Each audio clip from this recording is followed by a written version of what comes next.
Ein herzliches Grüß Gott nach Graz and to everywhere, dear young innovators. Thank you for the invitation to address your festival. Und vielen Dank, Herr Bundespräsident, lieber Alexander van der Bellen, für Ihre herzliche Einführung. I know 2020 was particularly challenging for young people. It will be remembered as the year of lockdowns and confinements. It was a very difficult year for startups and entrepreneurs, but there lies a chance in every crisis, and 2020 has also showcased the power of digital technology to learn, to work, to keep in touch. We would have met today in the city of Graz. This is not possible. But instead of cancelling the whole event, you now will present projects and discuss on screen.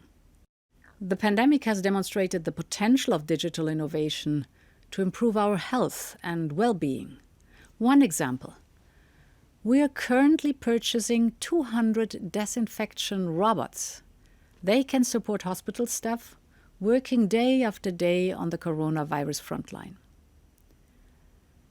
And better health and well-being is just one of the 17 UN Sustainable Development Goals that you, young innovators, seek to address. Let me tell you, the European Union is a great place to start up and grow. Successful European Young Innovators alumni are proof of that. I think of Be My Eyes, the Danish app. It connects blind people with volunteers who help them via video call. Or think of Ecosia, the German search engine that spends most of its revenues on planting trees, and many more fascinating ideas. I was truly impressed by the 16 leading projects of this year's edition, from culture to green energy, from health to inclusion, but also from youth to education. Each of them shows how digital innovation can help solve the problems of our times. And this is why I'm glad the Commission could support this festival and other events you are organizing with our Europe for Citizens program. And Europe is doing more to help turn ideas into innovation. We have set up a European Innovation Council. Around 10 billion euros will be available during the next years to fund small and medium-sized enterprises with high risk but high potential. We will support innovation projects from several European countries. And we will offer coaching, matchmaking, and help to set up a company. And Europe is fighting the economic impact of the crisis on all fronts. We organized a big #EU versus virus hackathon to support the recovery. 117 innovative solutions were selected as winners. And we just invited startups to a digital innovation challenge to create new services based on open solutions provided by the Commission. These are just a few examples. The European Union is putting in place an entire ecosystem to give entrepreneurs every opportunity to become world-leading companies. In Europe, we want to be the global leader of a digital transformation that benefits society. This means setting our own rules and standards consistent with our values. One area where this is particularly important is artificial intelligence. AI can help us address many of the Sustainable Development Goals. Take affordable medicine or better education. Take sustainable agriculture or cleaner transport. At the same time, AI raises important ethical questions. We want European standards and values to be applied in AI, used in Europe.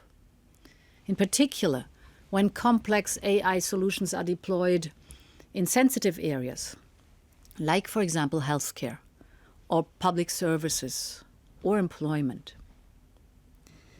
And let me give you another example. The pandemic has shown the enormous potential of digital services. But we also saw the challenges. Many users fell victims to online scams. Disinformation is widespread. And businesses are increasingly dependent on platforms to reach customers. So we have to ensure a safe digital space where the rights of Europeans are protected and where businesses can innovate, grow, and compete on fair terms. No matter whether it is an app store, social media, or an online marketplace. And this is why we need to upgrade our e-commerce rules, which date actually from a time when most of you entered primary school. Don't get me wrong. We will make sure not to stifle innovation and not to put at risk the benefits that platforms have brought. Some platforms are vital public spaces for free expression. Platforms enable smaller companies to reach customers more easily. But we want that startups can compete fairly without adding unnecessary burden. We're aiming for a more sustainable, more digital, more prosperous economy and society. The transition we strive to achieve needs everybody. And this is why initiatives like the Young Innovators are vital. You are the ones who connect, cooperate, and who create bonds across Europe and beyond. We need your ideas to drive innovation in which people can trust, to ensure our digital leadership and to shape Europe's future, your future. I wish you, all young innovators, a very successful festival. Thank you.